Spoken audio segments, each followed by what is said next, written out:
বিসমিল্লাহির রহমানির রহিম। আসসালামু আলাইকুম। প্রিয় দর্শক শ্রোতা ভাই ও বোনেরা, আমি সাইদ হাসান, সত্যের পক্ষে ফর দি ট্রুথ। মুসলিম ভাই বোনদেরকে আমার সালাম, অন্যান্য জাতি ধর্মের ভাই বোনদেরকে আমার আদাব, নমস্কার জানাই। প্রিয় দর্শক শ্রোতা ভাই ও বোনেরা, দেশ বিরোধী ঘাতকেরা এখনো থেমে নেই।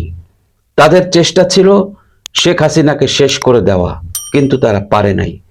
তাদের সেই অস্থিরতা এখনো তাদের অন্তর জ্বলে পুড়ে ছাই হয়ে যাচ্ছে।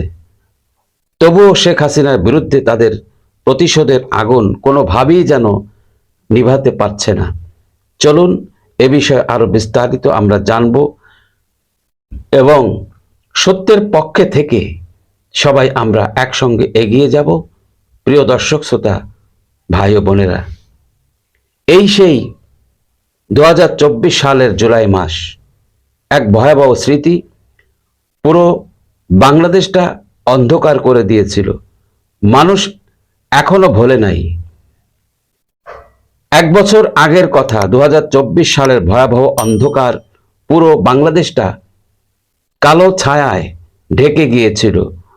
পুরোটা ঢাকা শহর, চারিদিকে আগুন, সন্ত্রাস, নৈরাজ্য, ভাঙচুর, অস্ত্র হাতে, গুলি ভরা, শুধু বেছে বেছে টার্গেট গুলি করে লাশ ফেলে দেওয়া আর আওয়ামী লীগের উপর, নেতা কর্মীদের উপর দোষ চাপিয়ে দেওয়া। তবে প্রধান উদ্দেশ্য ছিল প্রধানমন্ত্রী শেখ হাসিনাকে চিরতরের জন্য পৃথিবী থেকে বিদায় করে দেওয়া।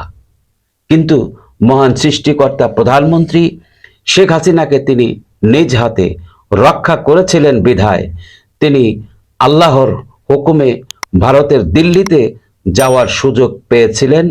তাই তিনি তার জীবন বাঁচাতে পেরেছিলেন। তবে অকৃতজ্ঞ স্বাধীনতা বিরোধী বিশ্বাসঘাতকেরা, মৌলবাদ জঙ্গি সন্ত্রাসীরা, তারা চেয়েছিল প্রধানমন্ত্রী শেখ হাসিনাকে এই বাংলাদেশ থেকে চিরতরে খতম করে দেওয়ার যে পরিকল্পনা করেছিল, কিন্তু তারা পারে নাই। আবার সেই মৌলবাদ জঙ্গি সন্ত্রাসীরা, স্বাধীনতা বিরোধী অপশক্তি কুখ্যাত খুনিরা এই 2025 সালের জুলাই মাসে এসে তারা 1972 সালের সংবিধানকে ছুঁড়ে ফেলে দিয়ে 2024 সালের বাঙালি জাতির জন্য ভয়ানক কালো 2024-এর জুলাই মাস সামনে রেখে 2024-এর আগুন, খুন, সন্ত্রাসের কালো অন্ধকারের অবৈধ সংবিধান চালু করতে চায়। কিন্তু তাদের উদ্দেশ্য ছিল প্রধানমন্ত্রী শেখ হাসিনাকে খুন করে এই বাংলাদেশে তারা মৌলবাদ জঙ্গি সন্ত্রাসের রাজত্ব করবে।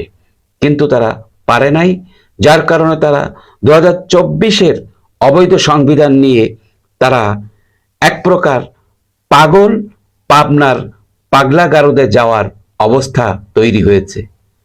অবশ্যই তাদেরকে বাংলাদেশের সাধারণ জনগণ পাগলা গারদে পাঠাবে, যার কারণ তারা ভারতকে দেখতে পারে না, ভারতের প্রধানমন্ত্রী নরেন্দ্র মোদীকে তারা দেখতে পারে না। নরেন্দ্র মোদীর নামে বিভিন্ন রকম প্রোপাগান্ডা, গুজব ছড়াচ্ছে।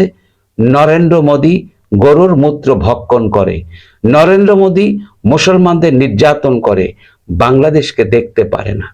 বিভিন্নভাবে ইন্ডিয়ার বিরুদ্ধে মৌলবাদ জঙ্গি সন্ত্রাসীরা যেভাবে প্রোপাগান্ডা, বদনাম ছড়াচ্ছে, বাংলাদেশের সাথে ভারতের কূটনৈতিক সম্পর্ক আগামীতে আরো ভয়াবহ রূপ নেবে বলে বিশেষজ্ঞরা ধারণা করছে। এই অবস্থা চলতে থাকলে বাংলাদেশের অবস্থা আরো গভীর সংকটে যেতে পারে বলে বিশেষজ্ঞ সহ সাধারণ জনগণ ধারণা করছে।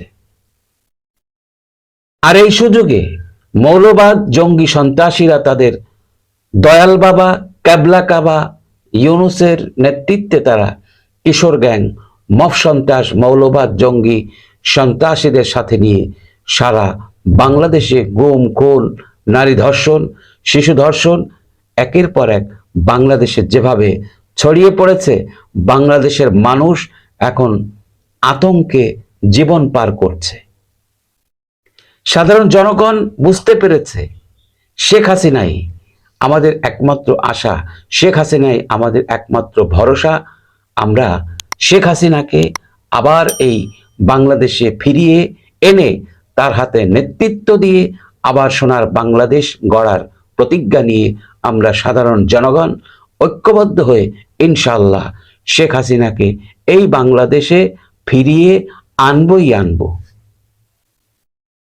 অন্যদিকে বিশ্বের শক্তিধর রাষ্ট্র চীন, রাশিয়া, ভারত তারা ঐক্যমত প্রকাশ করেছে বাংলাদেশের সঙ্গে প্রধানমন্ত্রী শেখ হাসিনার সময় এই তিন মহাশক্তি রাষ্ট্র চীন, রাশিয়া, ভারত প্রধানমন্ত্রী শেখ হাসিনার সঙ্গে বাণিজ্যিক কূটনৈতিক সম্পর্ক ছিল অত্যন্ত সুমধুর এবং ইতিবাচক, এবং প্রধানমন্ত্রী শেখ হাসিনার সঙ্গে আন্তর্জাতিক বিশ্বের সঙ্গে তাল মিলিয়ে যেভাবে বাংলাদেশটাকে এগিয়ে নিয়েছিল, আবারও সেই সুদিনের অপেক্ষায় বাংলাদেশের সাধারণ জনগণ অপেক্ষা করছে। আর অবৈধ দখলদার সুদখোর ইউনূসকে এই বাংলাদেশ থেকে বিতাড়িত করে আগামীর সুন্দর বাংলাদেশ গড়ার সংকল্প করে সাধারণ জনগণ বঙ্গবন্ধুর আদর্শ শেখ হাসিনার নেতৃত্বকে সমর্থন করে এগিয়ে যেতে চায়। যতদিন পর্যন্ত শেখ হাসিনার আগমন এই বাংলাদেশে না হবে, ততদিন পর্যন্ত বাংলাদেশের সাধারণ জনগণ তাদের দাবি, তাদের উদ্দেশ্য সফল না হওয়া পর্যন্ত তারা বাংলাদেশের প্রতিটা জেলায়, উপজেলায়, রাজপথে আন্দোলন চালিয়ে যাওয়ার তারাও প্রতিজ্ঞাবদ্ধ। সাধারণ জনগণের একটাই স্লোগান, ইউনূস তুই কবে যাবি, বাংলাদেশ ছেড়ে কবে পালাবি। কারণ দেশের সাধারণ মানুষ এখন বিরক্ত, আতঙ্কে ঘরবন্দি হয়ে জীবন পার করছে, অনিশ্চয়তার কর্মজীবন, উপার্জনের রাস্তা বন্ধ, অনাহারী ক্ষুধার্ত মানুষ সংসারে ছেলে সন্তান নিয়ে এক মহা দুর্ভিক্ষের মধ্যে সময় পার করছে। আর এই অবৈধ দখলদার সরকার তার মব সন্ত্রাস, কিশোর গ্যাং, মৌলবাদ, জঙ্গি সন্ত্রাসীদের সাথে নিয়ে আনন্দ ফুর্তি করে এই দেশটাকে বিদেশিদের হাতে তুলে দিয়ে দেশটাকে বিপদের সম্মুখে রেখে সাঙ্গপাঙ্গ নিয়ে পালাবার চেষ্টা করবে।